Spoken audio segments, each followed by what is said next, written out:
अगर आपका भी ब्लड प्रेशर और कोलेस्ट्रॉल ऊपर नीचे होता रहता है ना, तो ज़रा ध्यान से सुनिए। पहली 2 वीडियो में मैंने बताया था प्रोटीन और फैट्स के बारे में। आज की जो चीज़ है वो है कार्बोहाइड्रेट। कार्बोहाइड्रेट हम सबको पता है, हम सब खाते हैं उसको नॉर्मली घरों में। चावल, रोटी, दालें, फ्रूट्स ये सब हम खाते हैं। कार्बोहाइड्रेट्स बॉडी को बहुत ज़रूरी होते हैं। लेकिन अगर इनको हम कम खाएँगे तो भी नुकसान है, ज़्यादा खाएँगे तो भी नुकसान है। कम खाएँगे उससे क्या नुकसान है? जब हम कम खाएँगे हमारी बॉडी बेसिकली कार्बोहाइड्रेट होते क्या हैं? कार्बोहाइड्रेट हमारी हमारी बॉडी के अंदर जब भी जाते हैं ना, तो वो एक एज़ अ ग्लूकोज़ में कन्वर्ट होते हैं। ग्लूकोज़ जो होता है हमारी बॉडी को एक क्विक एनर्जी देता है, जिसके ऊपर हमारी बॉडी चलती है। वो ग्लूकोज़ उसके बाद वो ब्लड शुगर में जाते हैं, शुगर बन के कन्वर्ट हो जाते हैं। ठीक है? जब हम कम खाते हैं ना, इसका मतलब हमें एनर्जी कम मिली। तो वो एनर्जी अगर हमें कम मिलेगी, क्या होगा? स्ट्रेस रहेगा। स्ट्रेस हार्मोन जो हमारे हैं वो डिस्टर्ब होंगे, हमारा कॉर्टिसोल बढ़ेगा, हमारा कॉर्टिसोल डिस्टर्ब होगा।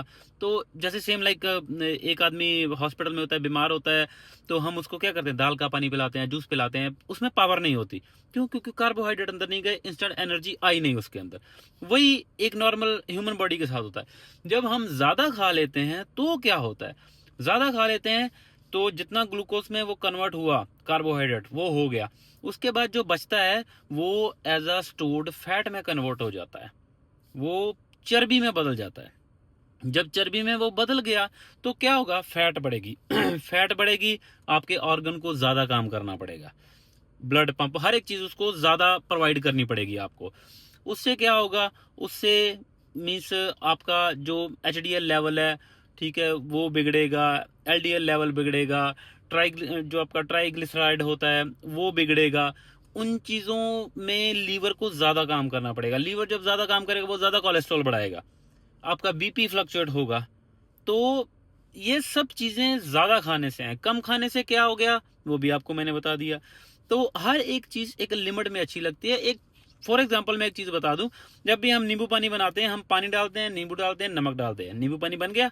अगर हम पानी ज़्यादा डाल दें तो भी स्वाद खराब होगा, नींबू कम डाल दें तो भी टेस्ट खराब होगा, नमक कम डालें तो भी टेस्ट खराब होगा। तीनों चीज़ें इक्वल डालनी पड़ती हैं, फिर उसका टेस्ट होता है। हमारी बॉडी भी इसी तरह है। आपकी बॉडी में प्रोटीन, कार्बोहाइड्रेट और फैट, ये तीनों बराबर उसको मात्रा में कह सकते हैं या इक्वल क्वांटिटी में डालनी पड़ती हैं, फिर आपकी बॉडी सही रहती है। अदरवाइज कुछ ना कुछ आपको होता ही रहेगा।